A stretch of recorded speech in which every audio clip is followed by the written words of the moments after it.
Mark 1 clone. They call it an organic robotoid. They got more side effects. You're more confused when you're a Mark 1. They're REM driven as well. So they don't use them anymore. They just use the Mark 2s. It's called a Mark 2 REM driven clone. They can only put you into one of these clones when you're fully into REM sleep. The Mark 3 is a run around all the time clone. No REM needed. They can have it as a set consciousness, or they can do a duality thing. In real life, you'd have to do absolutely nothing and totally concentrate on walking and talking as this clone. You get a double vision type of thing. You got to close your eyes and concentrate. They don't go so good. And Mark 4 is supposed to be like top of the line. They just call it a double. And it's supposed to be just like a person. But the Mark II ones, they don't last. They have to get new bodies like every 2 years, and some people last longer. They get kind of rashy. Different types have different ailments. They'll just throw the old clone in this big chipper, looks like a big garbage disposal, and they just chuck them in there, and they get ground up and go down. They make 20 clones of you at a time and just set 20 tanks on growing just yous, and then they pick out the best 5 and use them and throw the rest in the chipper.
I'll tell you how the celebrities got into it. Back in the past, it was a political thing. They bring all the leaders of the countries in together, and they can all chat about stuff and enjoy this, sacrilegious, forbidden place, this cloning thing, and do whatever they can't do in real life. Well, they got real bored with each other. So they started bringing celebrities there. Then they started doing this thing called the sell your soul thing. All the celebrities saying they sell their soul to the devil. They're not selling their soul to the devil, they're selling their clone to the Illuminati to be used as a sex slave at night.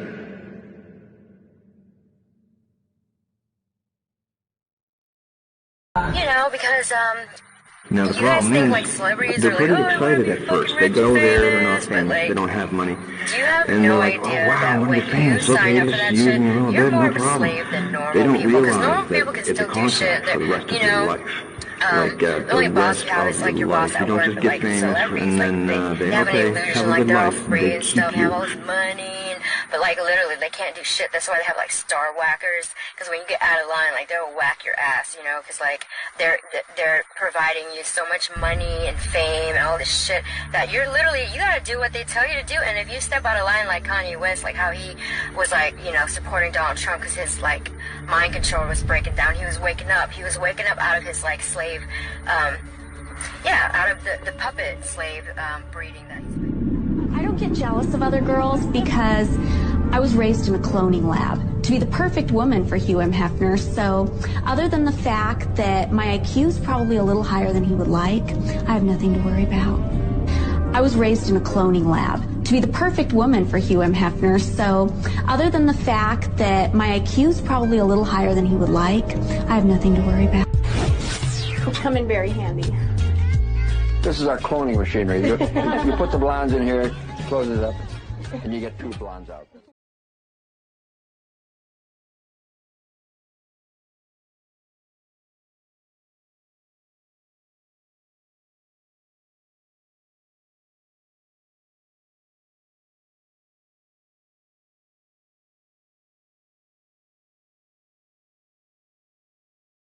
How's that turning into a media circus?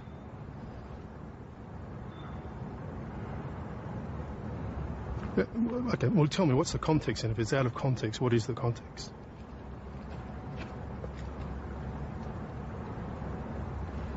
You're not saying anything,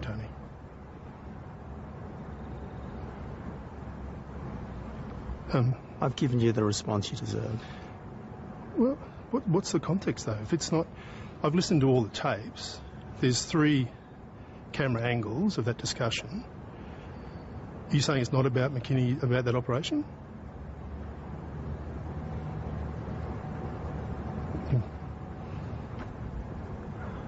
Well, what is the right context? I'm asking you. Can I ask you how it's been taken out of context? No.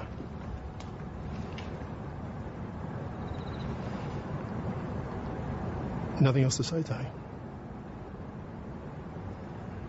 Okay. Good.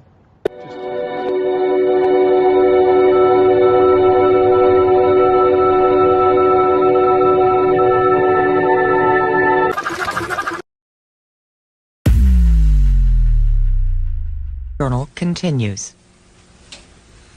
Well, we're going to continue our discussion of the concept of human cloning today. Joining us in our studio and testifying on the Hill today is Bridget Boisselier, who is scientific director for a private company called CloneAid. Thank you for joining us. Thank you for the invitation. Sure. Tell us first what CloneAid is and what the company is working on right now.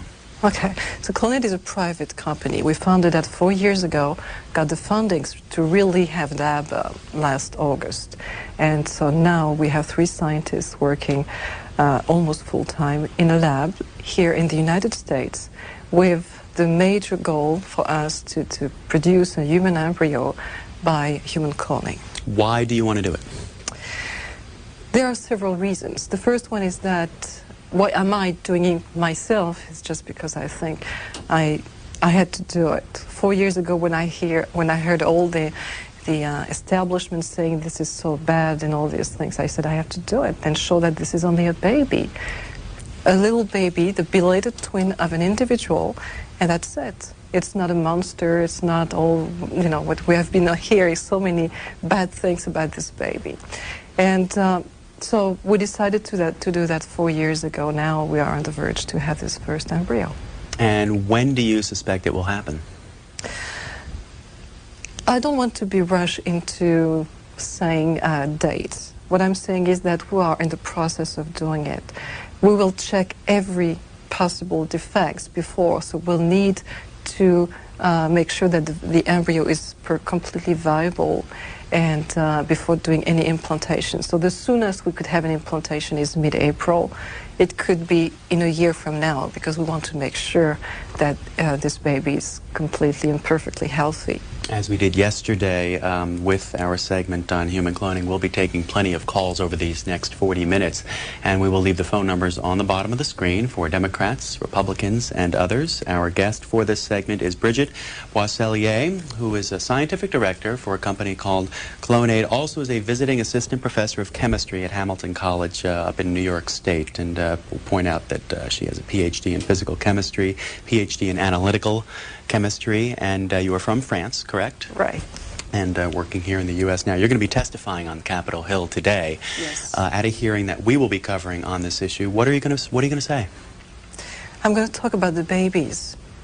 I'm going to talk about the parents to be, and the father of the baby who are trying to clone, and what are his motivation. And I will read a very moving letter from him to the congressman. I will also talk about my motivation and how dedicated I am to this project, whether it's done here or abroad. We will have to move. If there is any bad decision in the Congress today or in the coming future, we will have to move, but we'll move. We will not quit the project. So that's basically what I'm going to say. And I will also address basic freedom of science inquiry, and freedom of reproduction and choice of reproduction for any individual. As we mentioned, it's a House subcommittee hearing. We'll cover it on tape due to the length of the House and Senate sessions today being live, and I'll get you an airtime on this hearing once we can figure out our overnight program schedule. We have calls coming in for Bridget Boisselier of Clonaid. Our first call from Tallahassee, Florida. Welcome. Thank you. Thank you for C-SPAN, too. I would just like to say, you just used a word a moment ago. You used the word production. When we're talking about the recreation of human life, God originally set things up for insemination between man and a woman. We also have in vitro fertilization. There are many options for women who cannot bear children today. One of the most ignored options is the beautiful option of adoption.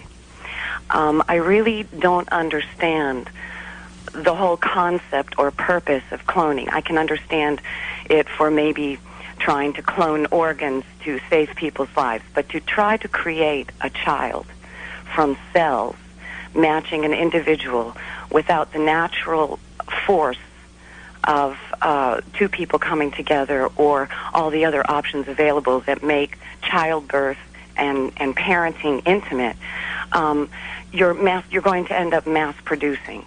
Thank you, Bridget.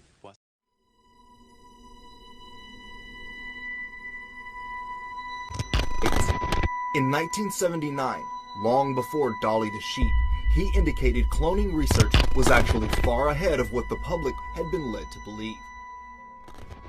Humans made to order, mothers giving birth to themselves, babies conceived just so their body parts can be transplanted. Come with me into the scary new world of cloning.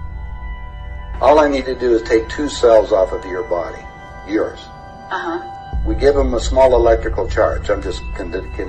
Don't act like a fertilized egg. If I got a fertilized egg, all I need is a receiver in order to make it. So they were hypnotizing women, said they were being invaded by aliens.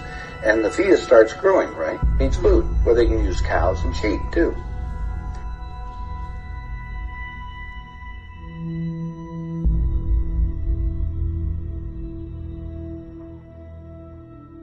I also get asked a lot, am I a clone?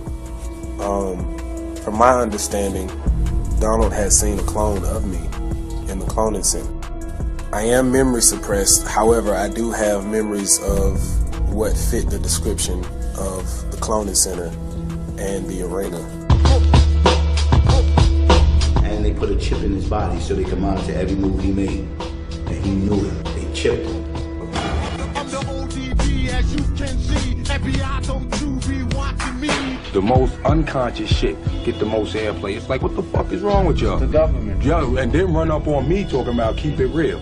Don't run up on me, say keep it real if you ain't supporting the real. You know what I'm saying? Bottom line. The government brainwash our people with the mind control theory. That's what they do. So to make sure our people like it, they keep playing that same song. The same song keep playing, you start to like it. You start to get programmed with it. You start to get cloned with it. So then for the clone exists, then it just takes over. It takes over the human body. It takes over the spirit. It takes over the soul. Because 9 times out of 10, when you get there, they're going to put something in your drink. You ain't going to remember shit, because when you wake up, you're going to be under hypnosis. You don't think the reptile is real? The reptile is very real. You don't think lizards are from the demigods exist? The only way that these demigods can live, they have to get into a human format, because their life as reptiles is only so long. They have to be able to be in a human format to live for a long time. And once they get in a human format, they clone that human over and over again. I got something for you tonight. I can tell when somebody is cloned, man. Their dialects in their eyes, their body movement. Sometimes they get sluggish. They forget what they say. They contradict a lot of things they say. And you probably say, well, Yash, I don't get it. A lot of them don't have to. Listen, if they think you, they didn't clone Malcolm X, by the way. But if they think you another Malcolm X, they're going to clone you first before they kill the first you. But there's nobody as powerful like Malcolm out here, man. You understand? So I'm just making a point where if you're a person that can move people and get shit started, and like I said, shit, they have an interest in you. When they tell you we'll fly you out, we want to have a sit down with you, they're going to put something in your drink, your food, some type way. Even when they accidentally bump up against you, they have a needle to hit you. You don't even know what it was. It feels like a mosquito bite, but they just hit you with a needle, and then 5 minutes later you fall asleep. You don't even remember nothing. They just put a chip in your neck, man. Now you under MLK.